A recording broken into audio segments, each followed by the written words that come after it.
Ayat 24, wa huwallazi kaffa aydiyahum ankum, dan dialah, yakni Allah lah, yang menahan tangan mereka daripada membinasakan kamu. Ankum, yakni merosakkan kamu, menyerang kamu. Allah lah yang menghalang tangan musuh musyrikin daripada menghalang kamu.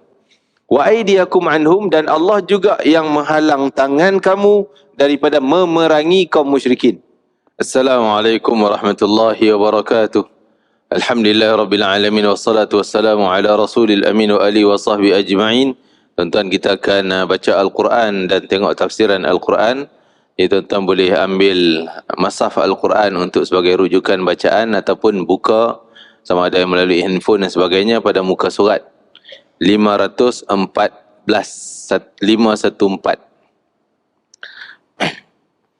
إلى حضرة سيدنا محمد صلى الله عليه وسلم وعلى من هو شيخنا وعلى من هو قطب الزمان وأولياء الله الصالحون وعلى من هو أصحاب التفسير صاحب على من هو حبيب نبي الله سيدنا محمد صلى الله عليه وسلم. الفاتحة. أعوذ بالله من الشيطان الرجيم. بسم الله الرحمن الرحيم. الحمد لله رب العالمين الرحمن الرحيم مالك يوم الدين إياك نعبد وإياك نستعين اهدنا الصراط المستقيم صراط الذين أنعمت عليهم غير المغضوب عليهم ولا الضالين آمين. Sekali lagi muka surat 514, Surah Al-Fathi ayat 24. Tuan-tuan, kita baca serentak dengan bacaan saya. Kita singkatkan masa. Bismillahirrahmanirrahim. Wa huwa alladhi kaffa aydiyahum ankum wa aydiyakum anhum bi batni Makkah من بعد أن أظفركم عليهم وكان الله بما تعملون بصيرا. هم الذين كفروا وصدوكم عن المسجد الحرام والهدي معكوفا أن يبلغ محله ولولا رجال مؤمنون ونساء مؤمنات لم تعلموهم أن تطؤوهم فتصيبكم منهم معرة بغير علم ليدخل الله في رحمته من يشاء لو تزيلوا لعذبنا الذين كفروا منهم عذابا أليما. إذ جعل الذين كفروا في قلوبهم الحمية حمية الجاهلية فأنزل الله سكينته على رسوله وعلى المؤمنين وألزمهم كلمة التقوى وكانوا أحق بها وأهلها وكان الله بكل شيء عليما. لقد صدق الله رسوله الرؤيا بالحق لتدخلن المسجد الحرام إن شاء الله آمنين محلقين رؤوسكم ومقصرين لا تخافون فعلم ما لم تعلموا فجعل من دون ذلك فتحا قريبا. huwallazi arsala rasulahu bil huda wa dinil haqq liyudhhirahu 'ala ad-din kullih wa kafa billahi shahida. Sadaqallahul azim.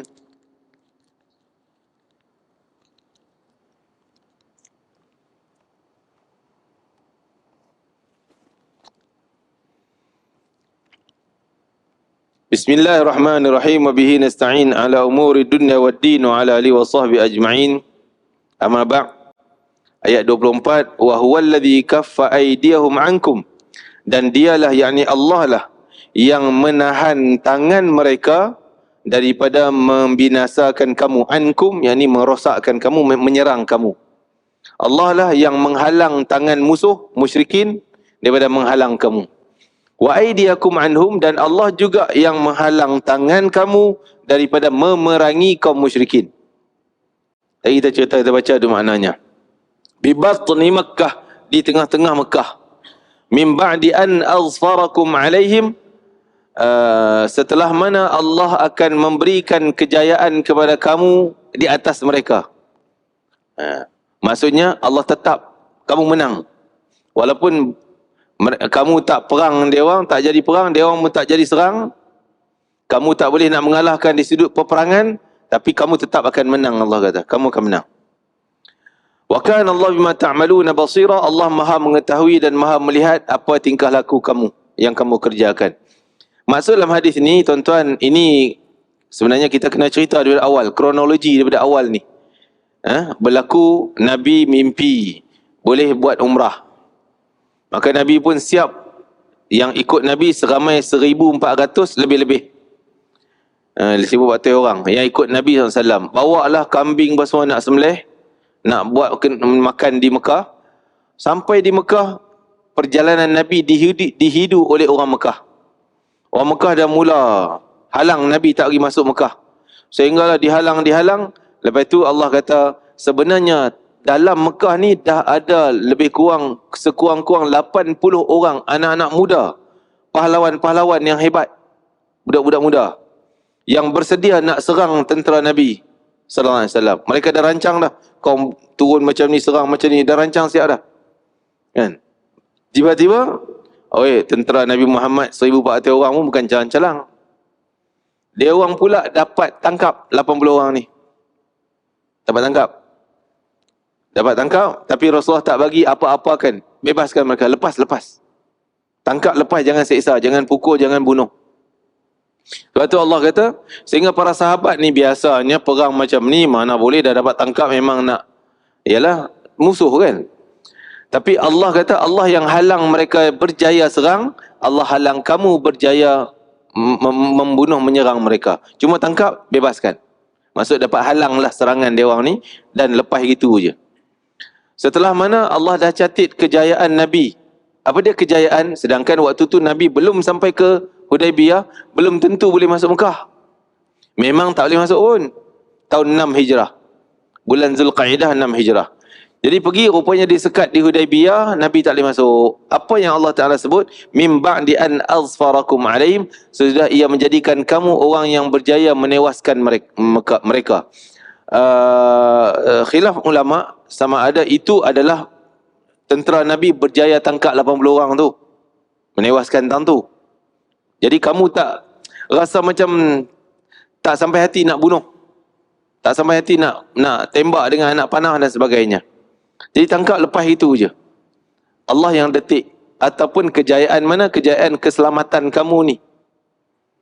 Selamat, kamu tak diserang, tak dibunuh, tak disakiti.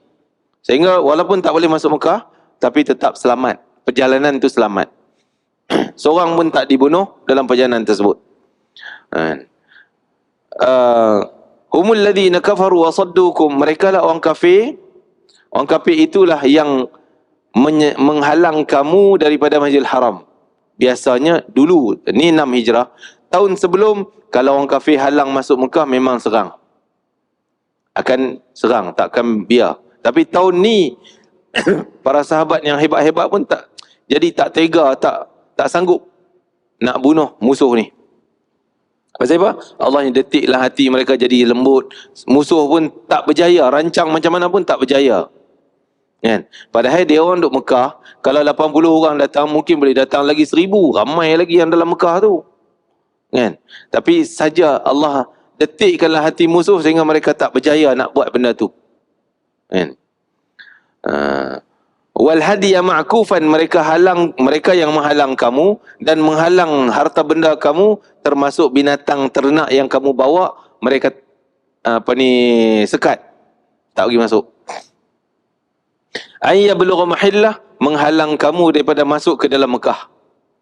Biasanya kalau halang macam tu memang dah lawan lah. Kan? Walaula rijalun mu'minun, ini Allah bagi alasan. Sebab apa Allah detiklah hati dia orang tak jadi serang, detiklah hati kamu tak jadi bunuh. Sebab apa?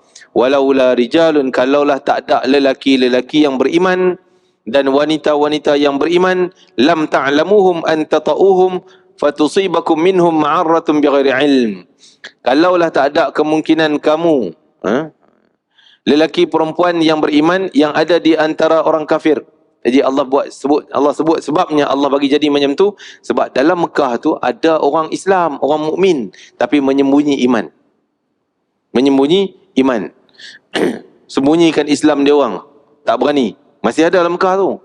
Nak keluar Mekah pergi hijrah pun tak boleh. Duduk sembunyi dalam tu. Jadi kalau berlakulah perang sehingga kamu sanggup bunuh, sudah pasti tentera kufar akan datang lagi ramai. Jadi peperangan tu makin besar.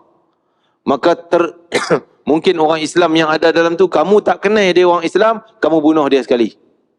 Allah kata. Jadi hikmahnya, Allah detiklah hati kamu, jangan perang. Detiklah dia orang pun kalah, serang pun segitu-gitu tak jadi. Jadi tak jadi perang, bebas. Selamat orang dalam tu. Orang beriman yang duduk dalam Mekah. Tu hikmah. Jadi tuan-tuan, apa yang berlaku kita pasti aturan Allah, pasti ada baiknya. Kita tak nampak, jangan gopoh-gapah, jangan gopoh-gapah menilai, kenapa lah Allah buat kat aku macam ni, aku tak dapat benda ni. Oh, menggelabah. Pasti Allah lebih tahu, susun, atur untuk perjalanan hidup kita ni. Seolah kita ni tuan-tuan, kalau budak-budak lah contohnya, kita dengan budak-budak. Budak-budak akan marah pada mak ayah dia, bila mak ayah dia tak pergi keluar hujan ke kan, main kat luar. Kita marah, kita tarik. Dia kata kenapa ayah ni menyekat kebebasan kan. Budak macam itulah, dia akan marah. Tapi kita yang tahu akibatnya nanti luarnya bahaya, begini. Kita tahu akibatnya. Kita yang nak jelaskan nanti payah nak faham pula. Jadi kita halang je, tak pergi buat ni, tak buat ni. Begitu kita jangan jadi budak-budak kan. Apa yang berlaku pasti ada baik, ada susunan Allah. Kita duduk sini, kita jadi macam ni, kita dapat yang ni. Tak dapat yang kita nak. Ada susunan Allah. Dan pasti benda tu baik. Begitu tak jadi perang ni, sebab nak jaga orang mukmin yang ada dalam Mekah. Kalau serang, saya silap kamu bunuh sekali dengan dia orang tu, habis bunuh orang Islam sendiri. Allah kata, fatusibakum minhum ma'arratun bighairi ilmin, sehinggalah kamu bertindak demikian menyebabkan kamu akan dapat malang, duka cita, disebabkan membunuh mereka tanpa kamu ketahui. Kamu tak kenal dia orang Islam. Antaranya yang Islam masuk duduk dalam Mekah adalah namanya Abu Jandal. Nanti kita akan cerita kisah dia.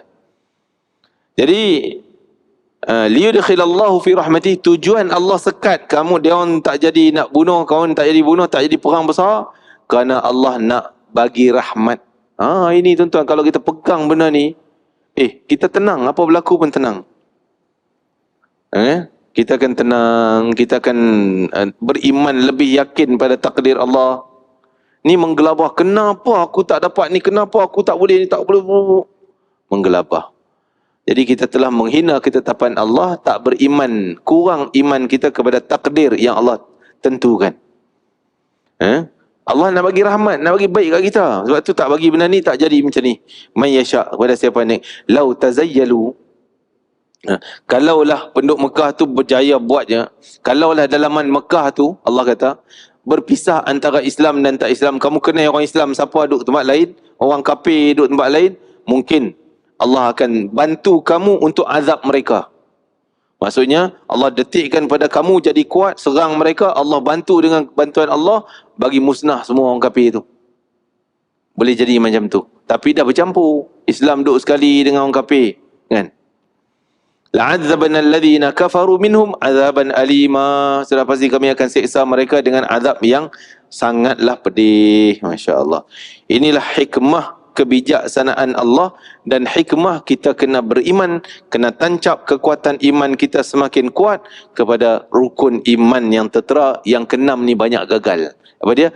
Beriman pada takdir, qada dan qadar. Berlaku kita komplain, kenapa, mengamuk, iaitu kita seolah tak beriman pada qada, ketetapan Allah, takdir Allah.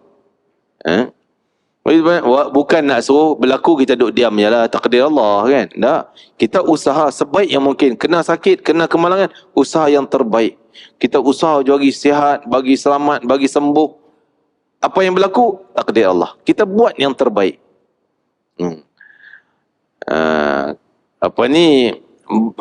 Nabi kata, kalaulah kamu boleh jamin ke aku 2 alat tak terlibat dengan maksiat dosa, yang pertama lidah, yang kedua kemaluan, aku jamin kamu ahli syurga. Mulut lidah apa maksud? Komen. Kenapalah Allah ni tak adil lah. Macam ada orang cakap macam tu, kan? Walaupun tak cara langsung. Ish, tak.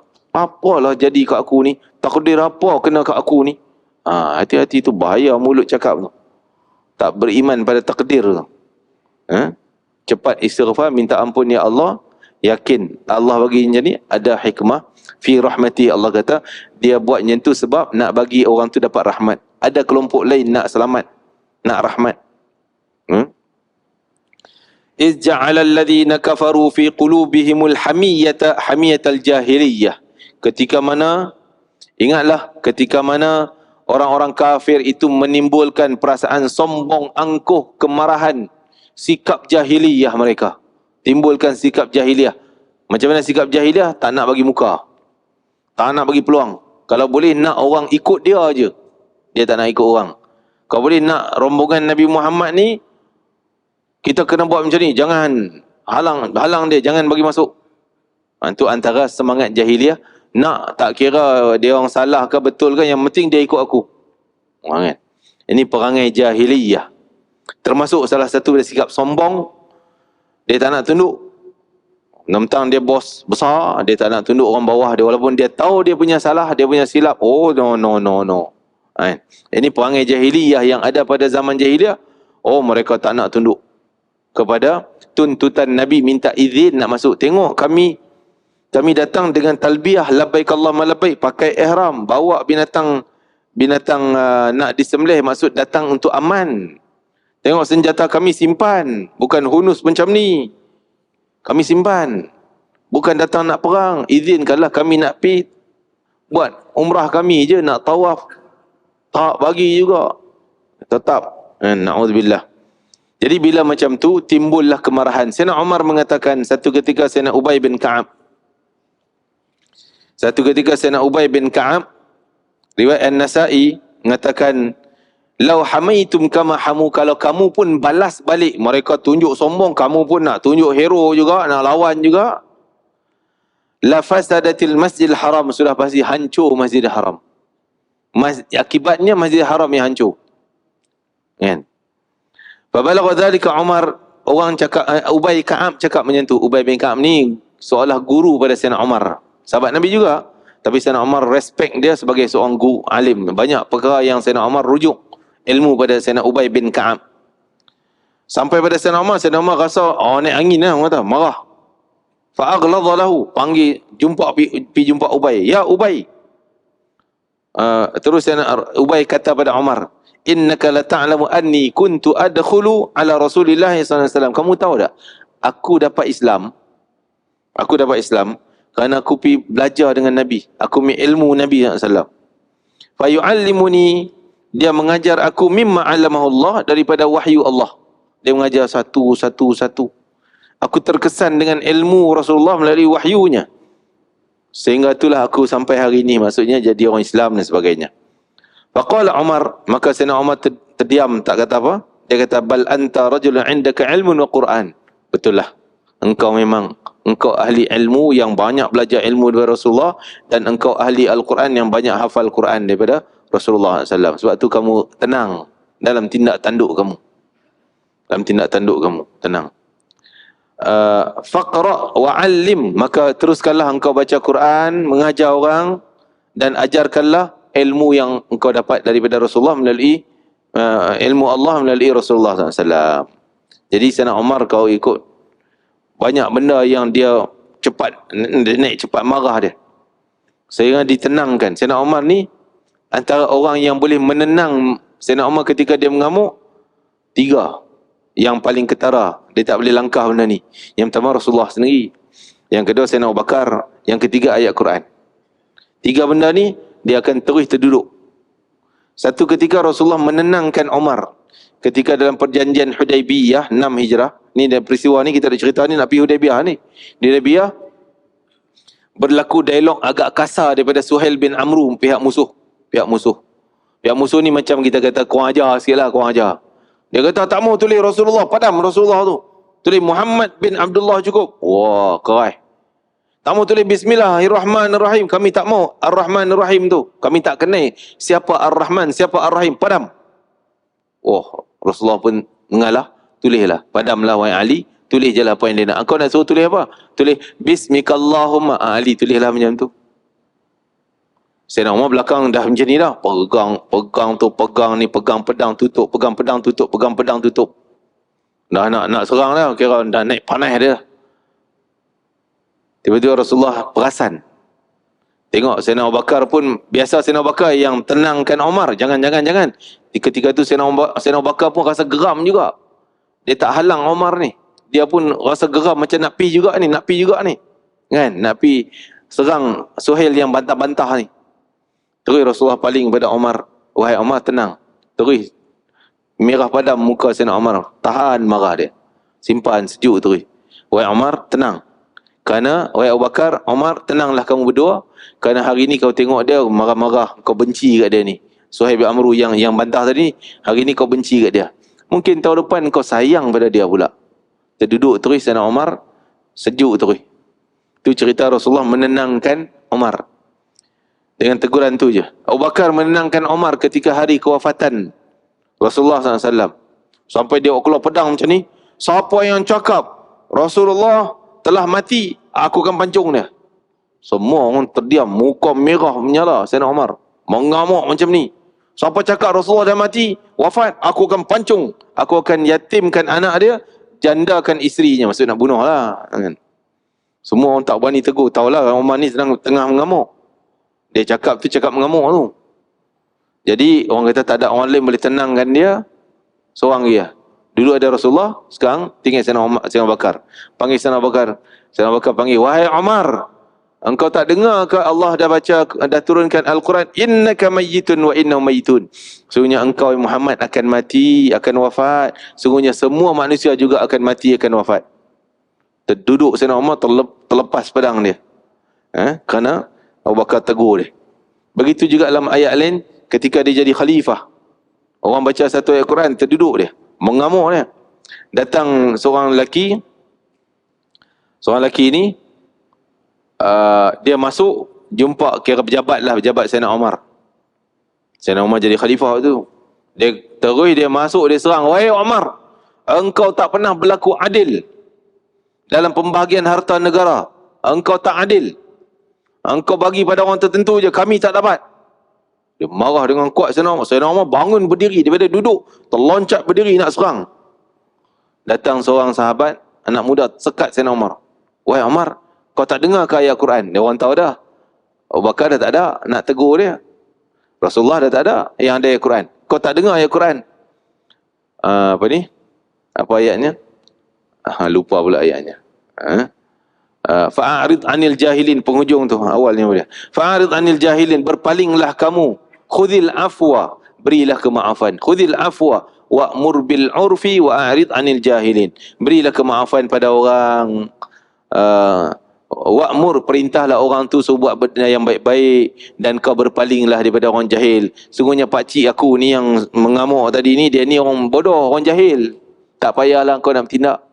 Baca ayat Quran tu, terus tu duduk Sayyidina Umar. Dengar ayat Quran. Itulah Sayyidina Umar Al-Khattab radhiyallahu anhu, dia kata kalaulah ada satu cerita Sayyidina Ali. Kan? Dengan Sayyidina Ali pun dia rasa segan juga. Walaupun Sayyidina Ali kira junior dia. Satu ketika Sayyidina Umar dengar seorang cakap. Dia kata, aku waktu pagi-pagi lagi aku dah lari daripada rahmat Allah. Kan? Aku dah lari daripada rahmat Allah. Dia dengar perkataan tu, lari daripada rahmat. Keluar pedang tu, dia nak pancung. Sayyidina kata, wahai Umar, tenang. Kau faham dia apa dia cakap? Nah, dia kata dia lari daripada rahmat. Kita nak cari rahmat Allah. Waktu tu hujan. Waktu hujan. Tak, maksud dia lari daripada rahmat, lari daripada hujan. Kan hujan turun, dia lari tempat teduh. Oh, Sayyidina Umar duduk tu. Dia kata, laula Ali lahalaka Umar. Kalau tak ada Ali ni dah rosak, dah binasa ada Umar ni. Sayyidina Umar kata, kalau tak ada Ali, binasa ada Umar. Dah serang tanpa kaji dulu, kan.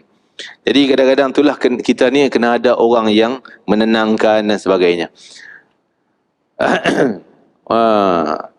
Jadi kalaulah kalaulah kamu menyerang dengan perasaan, bertindak dengan rasa emosi, perasaan marah, sudah pasti kamu banyak bertembung dengan kemusnahan daripada kebaikan. Masya-Allah. Lepas tu Nabi tenang. Tulis macam ni? Ya. Buat macam ni? Ya. Sebab apa? Allah dah bagi tahu kamu akan berjaya. Tenang je lah. Takdir dah ada dah. Kejayaan dah ada dah. Dan banyak lagi hikmah daripada Nabi tak serang. Kalau jadi serang Mekah, sudah pasti banyak lagi kekalahan Islam yang akan ke depan. Tapi setelah Nabi mengalah dalam hal Hudaibiyah, tak boleh masuk Mekah. Ya, tak boleh masuk Mekah. Balik dulu kosong. Ya, balik. Tahun depan lah datang. Ya, boleh. Bila balik, Nabi dapat berjaya menjatuhkan tentera Yahudi di Khaybar tahun 7 Hijrah. Dan siri peperangan Ghabah, perang hutan. Ghabah makna hutan. Zaqirdin, perang kawasan yang banyak kera. Ada kisah dia lah. Jadi banyak serangan-serangan, tentera Islam menang. Hikmah Nabi mengalah satu. Mengalah yang ni. Kalaulah di sini dah perang besar, mungkin tentera Islam yang kuat 1,400 orang, ramai yang syahid, dan Masjidil Haram rosak, mungkin dimusnahkan, dan peperangan yang akan datang tu lagi menyebabkan kekalahan pada Islam. Ya, itu disebutkan. Fa anzalallahu sakinatah. Allah yang bagi kamu tenang. Ketika mereka provok kamu, nak bagi marah, nak bagi serang, nak bagi lawan, kamu dapat ketenangan. Dari mana Allah bagi tenang, relax? Allah yang beri. Fa anzalallah. Allah yang turunkan ketenangan. Jadi ketenangan ni adalah sifat mulia daripada Allah Ta'ala. Relax, kan? Saya cerita dulu dalam kuliah dulu, seorang lelaki namanya Ashaj Abdul Qais. Dia datang dari Bahrain dengan rombongan dia. Jadi bila datang tu, semua bila dah makin dekat dengan Madinah, semua berlumba kuda, bu. Nak pergi sampai Madinah awal, nak jumpa Nabi yang first. Kalau boleh dia orang pertama nak jumpa. Berebut. Nak salam-salam dengan Nabi. Sampai Madinah, semua terkam Nabi SAW, salam. Cium tangan Nabi, salam dengan tangan Nabi, cium tangan Nabi, cium kaki Nabi dalam riwayat tersebut. Cium kaki Nabi SAW. Tapi Asyad seorang, daripada rombongan tadi, Asyad seorang je, dia tak berebut-rebut. Biarlah dia orang pergi dulu, dia relax dulu, buat kemah sana, tenang di sana. Tunggu rombongan yang bawa baju dia, unta dia, rombongan bawa baju, lambatlah dia naik kuda laju. Lambat. Tunggu sampai dia mandi, dia bersihkan badan, pakai baju yang baru, yang bersih, tukar yang baju musafir. Baju musafir ni berabuk-abuk. Tukar dulu, relax, tenang, bagi dia ada tenaga, rehat sekejap. Baru dia pergi jumpa. Orang lain dah habis salam dah. Baru dia masuk pergi jumpa Rasulullah, bersalaman dengan Nabi. Nabi tu puji dia. Wahai Asyad, dekat kamu ni ada 2 sifat yang Allah berikan kepada engkau. Yang Allah sayang dengan 2 sifat ni. Apa dia sifat ni? Kan? Al-hilmu wal-anah. Iaitu sifat lemah lembut engkau dan sifat tenang. Tenang. Buat pelan-pelan, relax, berhati-hati, tenang. Tak bertindak gopo-gapa. Dia tanya, ya Rasulullah, adakah sifat tu Allah bagi atau aku cari? Aku berlatih-latih dapat? Tak, Nabi kata tu Allah yang bagi kat engkau. Oh, dia gembira sangat kerana Allah bagi sifat tu pada dia. Sifat tenang ni pemberian Allah. Anugerah Allah Subhanahu wa taala. Mudah-mudahan Allah berikan kita ketenangan, sakinah. Ala rasuli wa alal mu'minin. Allah turunkan ketenangan itu kepada Rasul sehingga Rasul tak perintah untuk serang. Wa alal mu'minin, dan orang beriman walaupun dapat sekat musuh tapi mereka tak bunuh-bunuh. Wa alzamahum kalimat taqwa, dan Allah kuatkan pendirian mereka dengan kalimah taqwa. Apa dia kalimah taqwa? La ilaha illallah. Berpegang kalimah tayyibah la ilaha illallah. Iaitu yakin. Maksud la ilallah ni bukan suruh zikir sahaja. Mereka yakin yang atur semua ni Allah.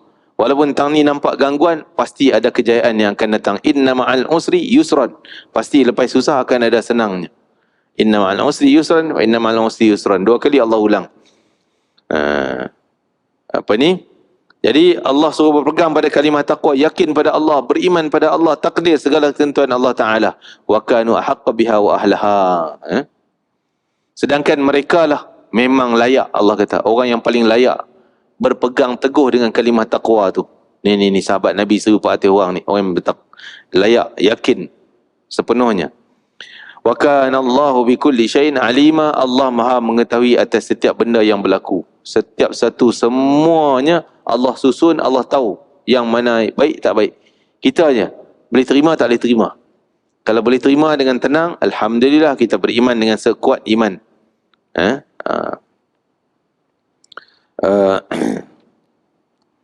Fa'anzalallahu tama'ninah, ketenangan dan pendirian mereka teguh di belakang Nabi sallallahu alaihi wasallam, sabar dengan ujian, dan mereka tidak bertindak balas atas serangan musuh, dan mereka redha dan terima apa yang Allah susun takdir, dan mereka hanya yakin kepada takdir dengan kalimah la ilaha illallah Muhammadur Rasulullah.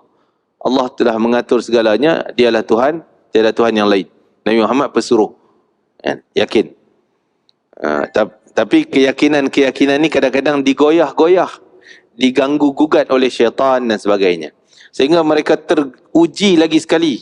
Itu baru perjalanan nak pergi Hudaibiyah, tak sampai lagi Hudaibiyah. Di Hudaibiyah teruji lagi pula. Tadi ni dengan Sayyidina Umar geram tadi ni. Dan lagi pula 1,400 selain pada Umar Bakar. Mereka dah gelisah dah. Tengok macam Nabi mengalah aja. Sebab tu Nabi buat perjanjian dengan sahabat semua. Dinamakan perjanjian tu Bai'atul Ridwan. Perjanjian Ar-Ridwan. Apa dia? Sahabat Nabi 1,400 orang ni, Nabi buat ikrar kesetiaan. Supaya mereka setia dengan Nabi. Jangan bertindak melulu, bertindak di luar daripada arahan Nabi. Apa yang Nabi arah, patuh. Sehingga mereka mulanya dah mula komplain. Dah mula cakap-cakap, kenapalah kita tak serang jadi orang ni, kita lawan lah. Kalau kita mati, kita bersyahid. Kita kuat, boleh menang. Dia buat Nabi kumpul supaya setia. Sebab tu tutup terus mulut dia orang, tak berani beristighfar, minta ampun kepada Allah Ta'ala. Jadi hidup kita kadang-kadang itu, ada ketika kita boleh terima hal ni, tapi mai ujian yang kedua pula, kita dah mula mengamuk.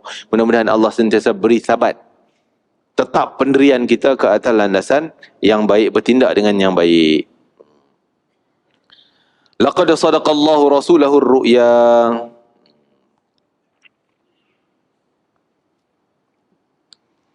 Sebab tu antara kekuatan zikir la ilaha illallah, lebih-lebih lagi kalau dapat la ilaha illallah Muhammadur Rasulullah sallallahu alaihi wasallam.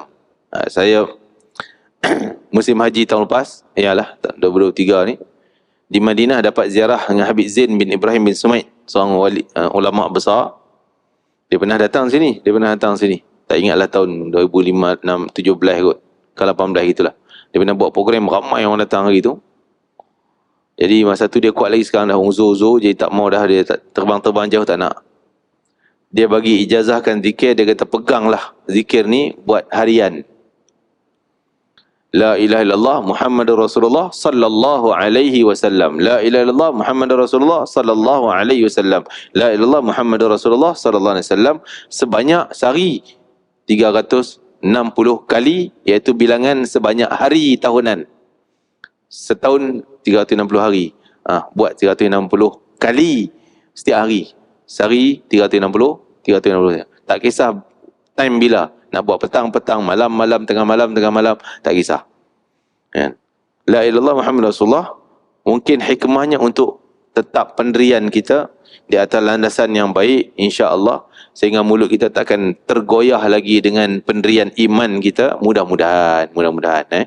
Kalau tuan-tuan rajin, buatlah benda tu, mudah, senang. La ilaha illallah Muhammadur Rasulullah sallallahu alaihi wasallam. Ya. Sehingga Allah Taala membela Nabi Muhammad sallallahu alaihi wasallam. Dikatakan orang mula menuding, kata Nabi ni pembohong. Seperti saya cerita dalam perjanjian Bai'atul Ridwan dengan Nabi, ikrar kesetiaan dengan Nabi itu, semua sahabat yang datang ada depan Nabi berbai'ah, ikrar kesetiaan, kecuali satu orang je. Dia lari, dia tak nak duduk sekali depan tu, dia lari pergi jauh. Sebab apa? Dia rosak iman dia, sehingga dia kata Muhammad bohong. Dia kata, dia tuduh Nabi Muhammad bohong. Pasal apa? Nabi Muhammad katanya kononnya mimpi boleh buat umrah tahun ni apa semua. Tapi tak boleh buat umrah, dia kata Nabi bohong. Kata-kata penghinaan pada Nabi bahaya, tuan-tuan. Sehingga akhirnya Allah matikan dia dalam keadaan kafir, na'udzubillah, munafik, keluar Islam. Kerana penghinaan pada Nabi SAW. Jangan sekali-kali kita terlibat dengan menghina Rasulullah, keluarga Nabi dan seumpamanya. Jadi Allah turun ayat kerana nak bela Rasulullah, bukan Rasulullah pembohong. Laqad sadaqallahu rasulahu ru'ya. Demi sungguhnya Allah telah membenarkan, mengiyakan, membenarkan mimpi Rasulullah SAW itu. Jadi real sebenarnya. Iaitu dia, la tadkhulunnal masjidil haram. Kamu pasti akan masuk ke Masjidil Haram. Pasti. InsyaAllah dengan izin Allah, aminin, dalam keadaan aman, bukan perang. Kamu masuk buat umrah aman. Muhalliqin, sehingga kamu berjaya boleh cukur rambut, cukur kepala, tahallul lah. Ru'usakum wa muqassirin, di ruang berdatan, insyaAllah.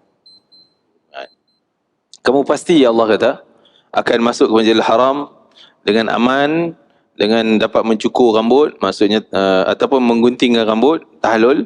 La takhafun, yang kamu tak rasa bimbang, masuk dengan aman.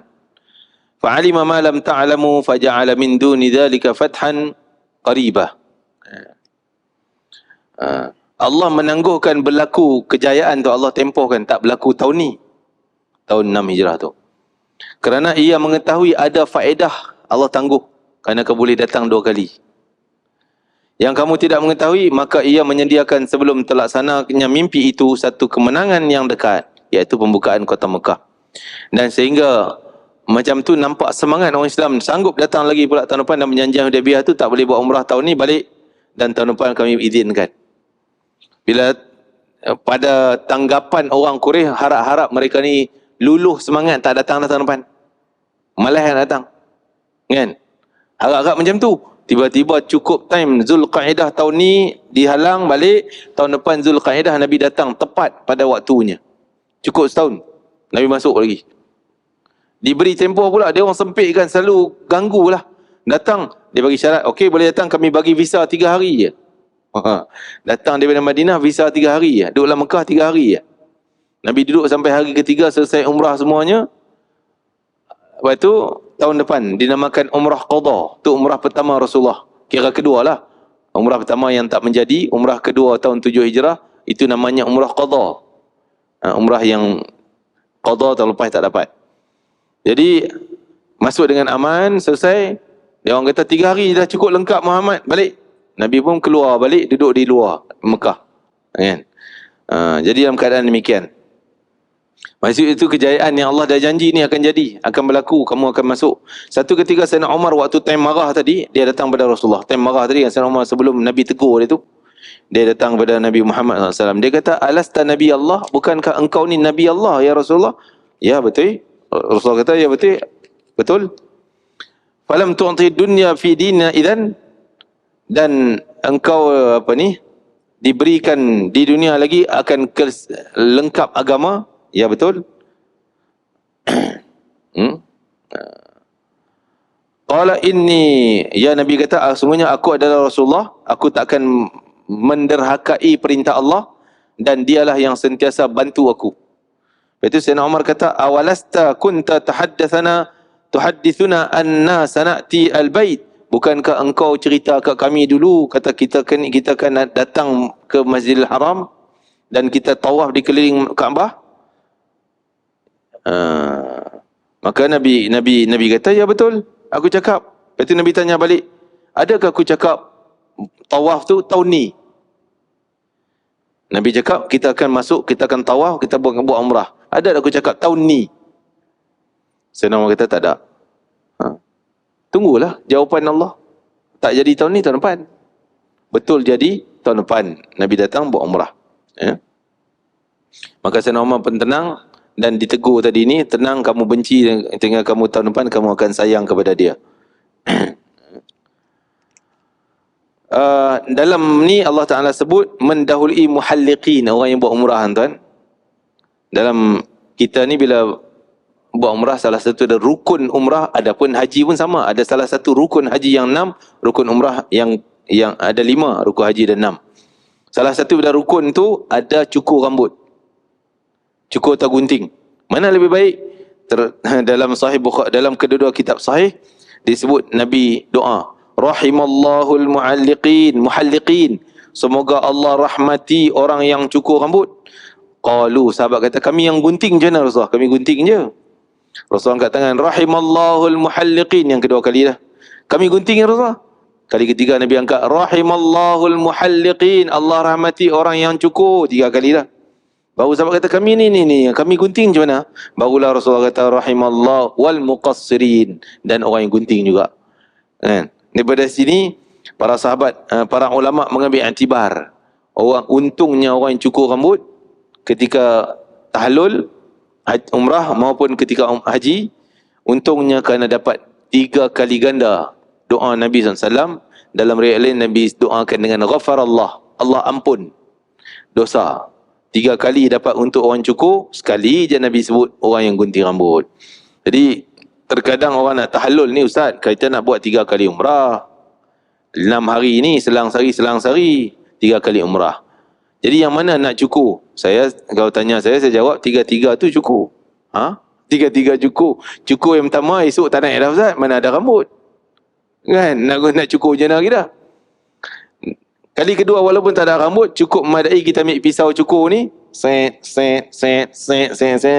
Walaupun tak keluar rambut, dapat pahala cukur. Kan? Begitu juga orang buat haji, dia kata, ustaz, kita buat umrah ni, lepas tu selang 10 hari lagi kita nak cukur haji pula. Saya nak simpan lah, yang ni saya gunting biasa-biasa je, cukur sana. Boleh, tak masalah. Dua-duanya sah umrah, sah haji. Tapi kalau tanya mana lebih baik? Lebih baik cukur botak. Botak ustaz, nanti haji tak ada dah, kita nak cukur. Dah 10 hari, 5 hari lepasnya dah naiklah kasar-kasar. Boleh cukur lagi dah, masih boleh cukur. Jadi kalau boleh setiap kali tahallul, kalau mampulah cukur, kan. Terkadang saya pun kadang-kadang tak jadi cukur juga, kan. Kadang tak jadi cukur juga, pasal kadang-kadang kita sibuk jugalah. Lepas tu, kono ustaz, saya tak jumpa pintu hotel kat mana ni. Jangan kita payah-payah pergi cari dia orang pula. Kita bertugas. Ala kulli hal, kalau orang yang mampu, cukurlah, kan. Walaupun gunting pun sah dah. Sekurang-kurang 3 helai dah dikira tahallul, dah kira rukun umrah haji itu terlaksana.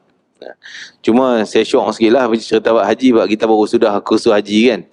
Jadi kadang-kadang orang salah faham.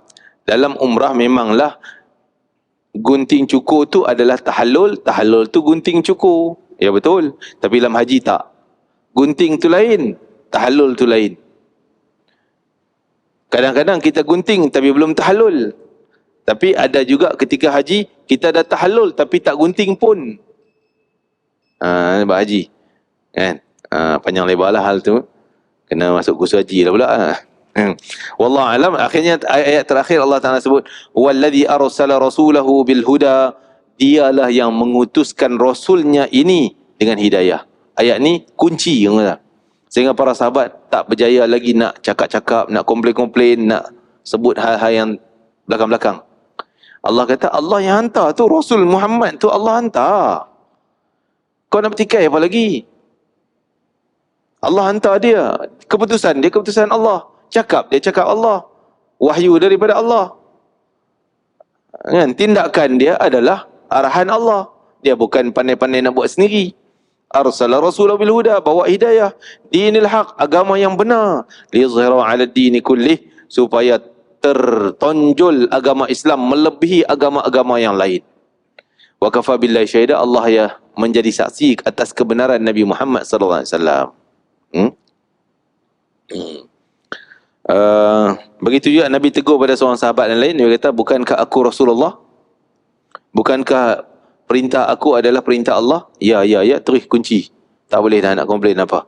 Jadi kita juga bersikap demikian.